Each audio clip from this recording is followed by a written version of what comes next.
से एक नई कहानी देखने के लिए स्टोरीलैंड चैनल को सब्सक्राइब करें और बेल आइकन दबाना ना भूलें। स्वामी अपनी दादी के साथ खेल रहा था कि तभी वो गिरकर बेहोश हो गया। अरे स्वामी, क्या हुआ? स्वामी की कोई हलचल ना देखकर दादी परेशान हो उठी और मदद के लिए पड़ोस की तरफ जाने लगी कि तभी स्वामी बोल पड़ा। अप्रैल फूल दादी, अप्रैल फूल। मेरी तो जान ही निकाल दी थी तूने, और ये क्या है अप्रैल फूल? अरे दादी, आज के दिन सबको मूर्ख बनाते हैं। अरे ये भी कोई दिन है? दादी, अब मैं चला काशी के पास, उसे भी तो अप्रैल फूल बनाना है। कोई जरूरत नहीं है किसी को परेशान करने की। वैसे आप ठीक कह रही हो दादी, वो तो पहले से ही मूर्ख है। अरे स्वामी, ऐसे नहीं कहते किसी को। अरे दादी, आपको नहीं पता, उसको टेस्ट में डबल अंडा मिला और मैथ के मास्टर जी ने तो उसे मुर्गा ही बना दिया। करत करत अभ्यास ते जड़मत होत सुजान, रस्सी आवत जात के सिर पर पड़त निशान। ये क्या बोल रही हो आप दादी? इसका मतलब है अभ्यास से मूर्ख व्यक्ति भी विद्वान बन सकता है। दादी, आप मुझे अप्रैल फूल बना रही हो ना? नहीं स्वामी, चलो मैं तुम्हें महाकवि कालिदास की महामूर्ख से विद्वान बनने की कहानी सुनाती हूँ। सच्ची दादी? रुको रुको, मैं काशी को भी बुला कर लाता हूँ। स्वामी पड़ोस के काशी को बुला के ले आता है। दोनों दादी से कहानी सुनने बैठ जाते हैं। कालिदास जी का बड़े होने के बाद भी बच्चे जैसा ही दिमाग था, पर एक राजकुमारी थी विद्योत्मा।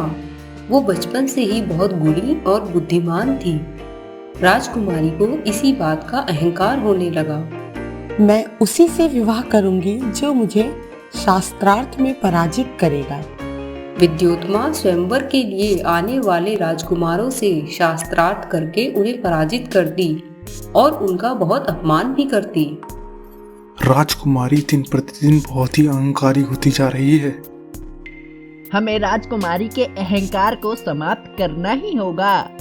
किसी महामूर्ख से उसका विवाह कराना होगा। राज्य में सबसे बड़े मूर्ख को ढूंढो, उससे ही राजकुमारी का विवाह कराया जाएगा। एक दिन भ्रमण करते हुए उन्होंने देखा कि एक व्यक्ति जिस जाल पर बैठा है उसी को काट रहा है। वे तुरंत समझ गए कि ये सबसे बड़ा महामूर्ख है। आपका नाम क्या है? मैं काली भक्त कालिदास हूँ।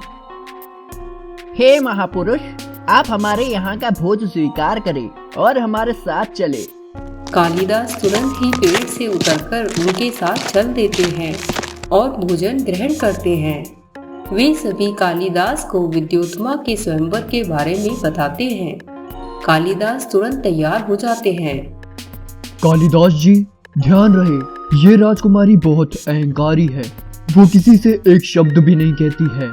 तो मैं भी नहीं करूँगा उनसे बात। विद्योत्मा को ये समझने में तनिक भी विलंब नहीं होगा कि ये व्यक्ति महामूर्ख है। ये कुछ बोलेगा तब ना। अगले दिन वे सभी कालिदास को सुंदर वस्त्र और आभूषण पहनाकर महल ले जाते हैं। महाराज, एक अत्यंत ज्ञानी विद्योत्मा से विवाह करना चाहता है। आपको तो विद्योत्मा की शर्तों का पता ही है। महाराज, कालिदास मौन रहकर शास्त्रार्थ करेंगे क्योंकि उन्होंने विवाह होने तक मौन व्रत धारण किया हुआ है। मैं शास्त्रार्थ के लिए तैयार हूँ। विद्योत्मा इशारे से एक उंगली दिखाती है। ईश्वर एक है। कालिदास ये समझते हैं कि राजकुमारी उन्हें तिरस्कृत कर रही है और उनकी आंख फोड़ना चाहती है। वो अपनी दोनों उंगलियां राजकुमारी को दिखा देते हैं। तुम मेरी एक आंख फोड़ोगी तो मैं भी तुम्हारी दोनों फोड़ दूंगा। शायद ये कह रहा है, परम शक्ति दो, एक एक परमात्मा और एक आत्मा। विद्योत्मा संतुष्ट हो जाती है और पांचों उंगलियां कालिदास को दिखाती है। हमारा शरीर 5 तत्वों से बना है। कालिदास ने सोचा कि राजकुमारी उन्हें थप्पड़ मारना चाहती है, तो कालिदास भी मुट्ठी बना लेते हैं। तुम मुझे थप्पड़ मारोगी तो मैं भी तुमको घूसा मार दूंगा। शायद कालिदास जी कह रहे हैं कि 5 तत्व अलग हैं, पर मन तो एक ही है जो उन्हें संचालित करता है। विद्योत्मा संतुष्ट हो जाती है और कालिदास से विवाह कर लेती है। परंतु कुछ ही दिन में उसे ज्ञात हो जाता है कि कालिदास एक मूर्ख व्यक्ति है और वो उन्हें घर से निकाल देती है। विद्वान बने बिना यहाँ लौट के मत आना। पत्नी से तिरस्कृत होकर वियोग में कालिदास दुखी हो जाते हैं और माता काली के मंदिर में जाकर मंदिर को अंदर से बंद कर लेते हैं।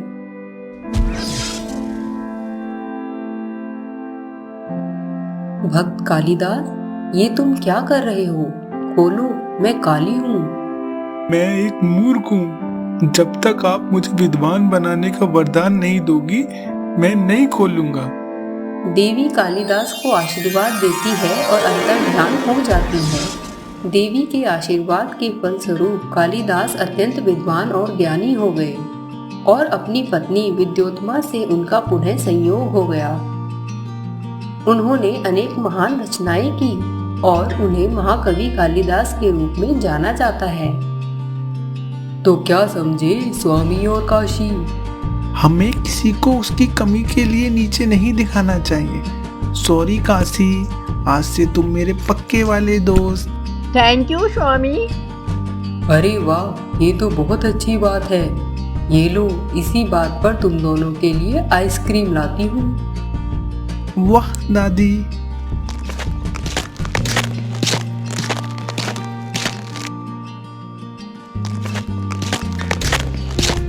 ये लो, तुम आइसक्रीम खाओ। स्वामी जैसे ही आइसक्रीम खाता है, दादी ये तो आलू का है। अप्रैल फूल। अरे वाह, आलू की आइसक्रीम बहुत टेस्टी है। दादी और स्वामी काशी की मासूमियत को देखकर मुस्कुराने लगते हैं।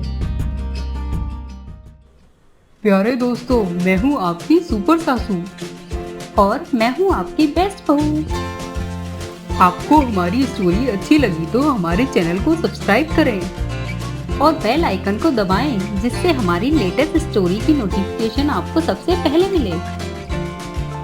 और हाँ, साथ ही कमेंट करके बताएं स्टोरी में आपको सबसे अच्छा कौन लगा, सास या बहू। जल्द फिर मिलते हैं प्यारे दोस्तों, तब तक हंसते रहिए, मुस्कुराते रहिए।